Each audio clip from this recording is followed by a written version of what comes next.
America जो है वो तो इंडियन डायस्पोरा चला रहा है अमेरिका को। वो इस तरह का अमेरिका से ऋषि सुनक है बर्तानिया में, अल्टीमेटली उन्हें पता होना चाहिए था कि अगर मैं ये काम करूंगा तो वो इस तरह का to bring India down after G20, तो ना बर्तानिया सपोर्ट करेगा ना अमेरिका सपोर्ट करेगा। क्या कनाडा अफोर्ड कर सकता है इंडिया के साथ रिलेशन खराब करके? पूरी दुनिया इस टाइम भारत के साथ खड़ी है, कनाडा को पूरी दुनिया में अकेला कर दिया गया है। पूरी दुनिया भारत के साथ क्यों खड़ी है?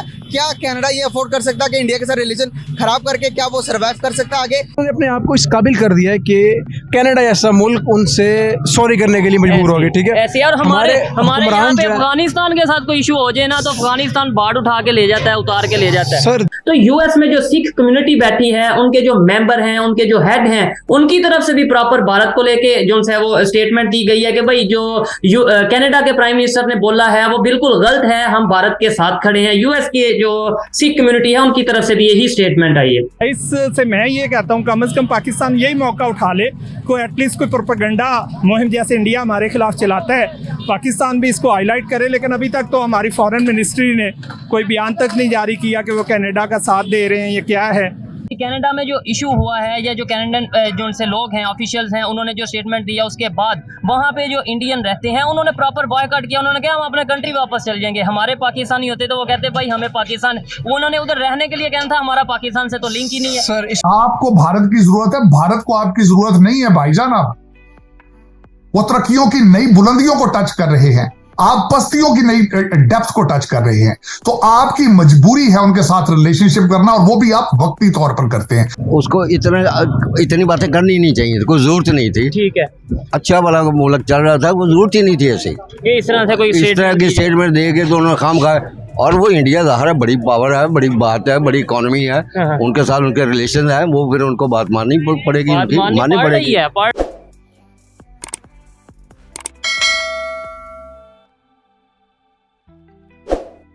नमस्कार दोस्तों, स्वागत है आप सभी का टॉप न्यूज चैनल पर। भारत से पंगा लेना जस्टिन ट्रूडो को धीरे धीरे महंगा पड़ता जा रहा है। अब तो जस्टिन ट्रूडो भी पछता रहे हैं कि गलती कर दी, खालिस्तान के चक्कर में बाप से पंगा ले बैठे। भारत ने तो जस्टिन ट्रूडो को हाथों हाथ ही औकात बता दी थी और दुनिया के दूसरे देश भी अब भारत का साथ दे रहे हैं। मीडिया के पूछने पर ऑस्ट्रेलिया के प्रधानमंत्री ने मजाक में लेते हुए कहा कि जस्ट चिल, लेकिन फटे में टांग अड़ाना पाकिस्तान को बड़ा जरूरी है। पाकिस्तानी पप्पू यानी बिल्लो रानी ने कहा है कि भारत एक गुंडागर्दी वाला देश बन गया है। नाटो देशों को कनाडा के साथ मिलकर भारत को अच्छा सबक सिखाना चाहिए। पाकिस्तान की एक मोहतरमा टीवी डिबेट में बैठकर सलाह दे रही है कि भारत में अभी आग लगी है, दुनिया भर का मीडिया भी लिख रहा है, इसलिए हमें इस आग में कूदकर मौके का फायदा उठाते हुए भारत के बारे में कुछ न कुछ बुराई फैलानी चाहिए। और कश्मीर का मामला भी इसी के साथ घसीट लेंगे तो हमें बड़ा फायदा होगा। 2 दिन से पाकिस्तान के लोग खुशी से पागल हो रहे हैं। फोर्कियों को ऐसा लग रहा है जैसे कनाडा अब भारत को खत्म कर देगा, भारत अब बर्बाद हो जाएगा। पता नहीं इन भैंसा खाने वालों का दिमाग भी भैंसे जैसा ही काम करता है। टॉप न्यूज पर आने के लिए धन्यवाद दोस्तों। वीडियो को पूरा देखे, लाइक शेयर और सब्सक्राइब जरूर करें। जय हिंद। दूसरी उन्होंने ट्राई की एक ऑर्गेनाइजेशन है फाइव आइज कंट्रीज,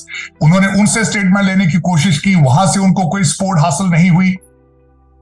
उनकी फॉरेन मिनिस्टर इस वक्त यूनाइटेड नेशंस के इजलास के लिए न्यूयॉर्क आ चुकी हैं और उन्होंने कहा है कि वो G7 कंट्रीज से ये इसकी सपोर्ट हासिल करने की कोशिश करेंगे। लेकिन मेरे ख्याल में इन एलिगेशन की बेसिस पे, इल्जामात के बेसिस के ऊपर कोई भी जो कंट्री है वो इनको सपोर्ट नहीं देगा, बिलखसूस जब भारत दुनिया की 5वीं बड़ी इकोनॉमी हो तो ये रिस्क कौन लेगा। मेरे ख्याल में इस वक्त Justin Trudeau is in a tight corner, he is under pressure. उन्होंने कर तो लिया है, जिस तरह आपने खुद फरमाया है कि अब वो जो है वो उसके बारे में सोच रहे हैं, टोन डाउन हो चुके हैं। आज उन्होंने कहा है कि मेरा मकसद ये नहीं था कि भारत को प्रोवोक किया जाए, लेकिन मेरे ख्याल में अब ट्रेन निकल चुकी है और इस वक्त जो भारत की तरफ से भी ट्रैवल एडवाइजरी आ चुकी है, उन्होंने भी एक डिप्लोमेट को निकाल दिया है, इन्होंने भी एक डिप्लोमेट को निकाल दिया है। तो मेरे ख्याल में Justin Trudeau is in a deep issue now, deep problem politically, और खासकर जो उनके पैरिये उनके जो वो अपोजिशन के लीडर है फ्रेंच स्पीकिंग कंट्री से, स्टेट से, उन्होंने भी कहा है कि इनको अब इसको क्लीन हैंडेड इससे निकलना होगा, इन्वेस्टिगेट करना होगा। इतना बड़ा जो ब्लंडर किया है उसके जवाब देना पड़ेगा। कनाडा और अमेरिका, ऑस्ट्रेलिया वगैरह हरियाणा में सिखों को एक मूव मिल रही थी, यानी उनकी खालिस्तान की तहरीक जड़ पकड़ रही थी, तो इंडिया ने उसका कलाकमा किया है। देखिए वो अपने यानी मुफादात का उसने तहफ़्फ़ुज़ किया है। बाकी रहेगी कि दुनिया क्या करेगी, तो दुनिया कुछ नहीं करेगी। इंडिया इस वक्त एक मजबूरी बन चुका है पूरी दुनिया के लिए, और आप इससे अंदाज़ा लगा सकते हैं कि शाह सलमान और G20 की वहाँ पे जब मीटिंग हुई है तो सिवाय कनाडा के बाकी सारे लोग खुश थे वहाँ पे, यानी चंद एक ममालिक को छोड़ के। तो इंडिया ने अपनी गेम बड़े अच्छे तरीके से खेल रहा है और पाकिस्तान को उसने टोटली आइसोलेट किया हुआ है इस वक्त अगर देखा जाए पॉलिटिक्स के अंदर। और हमने देखा कि शाह सलमान को सऊदी जो हैं किंग, हम उनकी मिन्नतें तरले करते रहे कि कुछ देर के लिए वो 5 मिनट के लिए 10 मिनट के लिए पाकिस्तान में सिर्फ आना जाना ही कर ले, चाहे आते हुए आ जाए या जाते हुए, ताकि हम फेस सेविंग कर सके। लेकिन उन्होंने हमें डिनाई किया है। तो पाकिस्तान को भी अपनी पॉलिसीज़ को देखना चाहिए।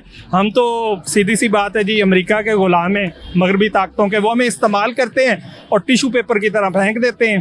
तो लेकिन इंडिया ने एक स्टैंड लिया है। मैं तो कहता हूँ कि इंडिया की पॉलिसीज़ हमसे 1000 दर्जे बेहतर हैं। और इस वक्त भी आप देखेंगे कि इंडिया आइसोलेट नहीं होगा, इंडिया जो है वो साबित नहीं होगा, और उसकी दुनिया की, क्योंकि वो एक मजबूरी बन चुका है और उसकी जो पॉलिसीज़ हैं उसकी वजह से। तो पाकिस्तान को इस बारे में देखना चाहिए, या इससे मैं ये कहता हूँ कम से कम पाकिस्तान यही मौका उठा ले, कोई एटलीस्ट कोई प्रोपेगेंडा मुहिम जैसे इंडिया हमारे खिलाफ चलाता है, पाकिस्तान भी इसको हाईलाइट करे। लेकिन अभी तक तो हमारी फॉरेन मिनिस्ट्री ने कोई बयान तक नहीं जारी किया कि वो कनाडा का साथ दे रहे हैं, ये क्या है। लेकिन उन्होंने अपने आप को इस काबिल कर दिया है कि कनाडा जैसा मुल्क उनसे सॉरी करने के लिए मजबूर हो गए। ठीक है, ऐसे और हमारे हुक्मरान यहाँ पे जो है- अफगानिस्तान के साथ कोई इशू हो जाए ना, तो अफगानिस्तान बाढ़ उठा के ले जाता है, उतार के ले जाता है। सर देखें, इसमें ये मेजर रोल वो आपके हुक्मरानों का आता है। जी, ठीक है, जी, आपकी जो गल्फ में आपकी लेबर काम करती है ना, ठीक ऐसे है, आप ये बताएंगे कितने गल्फ में लेबर्स आपकी जेल में है, ठीक है, सिर्फ छोटे केसेस की वजह से। ये एक बहुत बड़ा इशू है। ठीक है, शायद आपको इसके बाद मुझे बिल्कुल खबर है, ठीक है इमरान सर। खान साहब ने भी इसके ऊपर आवाज जी बिल्कुल उठाई थी। ठीक है, और ये बहुत बड़ा एक इशू है। ठीक जब है। आप अपने किसी भी आप सिटीजन को रिस्पेक्ट भी नहीं देंगे, दिलवाएंगे, ठीक है, ठीक है। मतलब आपके पास ग्रीन पासपोर्ट की वैल्यू ही नहीं है, ठीक है, तो आप कैसे वो कर रहे हैं, कैसे एक्सपेक्ट करेंगे आपकी जो वर्ल्ड है, आपके यूरोप है, आपके वेस्टर्न है, वो आप कैसे इज्जत करेंगे? ठीक है, जब हम उनके पास डॉलर्स के लिए जाएंगे या हम बस। उनके पास जाएंगे हेल्प के लिए, तो वो कभी भी हमारी रिस्पेक्ट उस तरीके से नहीं करेंगे। ये भाई ने एक बात की है, मैं थोड़ा सा इससे डिसएग्री करता हूँ। अक्सर पाकिस्तान के लोग, हम लोग यही बात करते हैं जी, वो उनकी आबादी बहुत ज्यादा है, मार्केट बहुत बड़ी, आपने भी बोला। ठीक है। लेकिन आपको नहीं लगता कि बहुत से ऐसे कंट्रीज हैं जिनकी आबादी हमारे से बहुत कम है, लेकिन उनकी इंटरनेशनल लेवल पे बहुत वैल्यू है? मतलब ये सारा कुछ डिपेंड करता है आबादी पे या मार्केट पे, या फॉरेन पॉलिसी भी कोई चीज है? सर फॉरेन पॉलिसी मैटर करती है, सारी बात है। ठीक है, कम्युनिटी को लेके इंटरनेशनली, तो यूएस में जो सिख कम्युनिटी बैठी है, उनके जो मेंबर हैं, उनके जो हेड हैं, उनकी तरफ से भी प्रॉपर भारत को लेके जो है वो स्टेटमेंट दी गई है कि भाई जो कनाडा के प्राइम मिनिस्टर ने बोला है वो बिल्कुल गलत है, हम भारत के साथ खड़े हैं। यूएस की जो सिख कम्युनिटी है उनकी तरफ से भी यही स्टेटमेंट आई है। डेफिनेटली, मैं बल्कि आज भी मैं बातें हो रही थी इसी हवाले से, बल्कि 1-2 जगहों पे मैं ऐसी जगह पे था जहां पे सिख कम्युनिटी के लोग जो थे they were talking to the media, तो उनके भी जज्बात यही हैं कि एलिगेशन बेसिस के ऊपर ये सब चीजें नहीं करनी चाहिए थी। वो जो निजर साहब का, सबसे पहले तो आज एक बड़ी खूबसूरत बात एक सिख लीडर ने की है, जसदीप सिंह उनका नाम है, उनकी ऑर्गेनाइजेशन का नाम है सिख्स ऑफ अमेरिका। उन्होंने आज एक बात की, बहुत खूबसूरत बात की। उन्होंने कहा कि जब एक सिख को भारतीय गवर्नमेंट ने टेररिस्ट डिक्लेयर किया था आज से 2 साल पहले, तो जस्टिन ट्रूडो ने उस वक्त उसके खिलाफ क्यों नहीं कोई एक्शन लिया? अगर वो किया होता तो आज वो निजर साहब कत्ल ना हुए होते। और दूसरा, वो कत्ल हुए हैं और उनके जो एलिगेशन है, एक भी अरेस्ट अभी तक नहीं हुई। और उसके अंदर मैं समझता हूं कि ये वाकई ही अगर देखा जाए तो अगर 2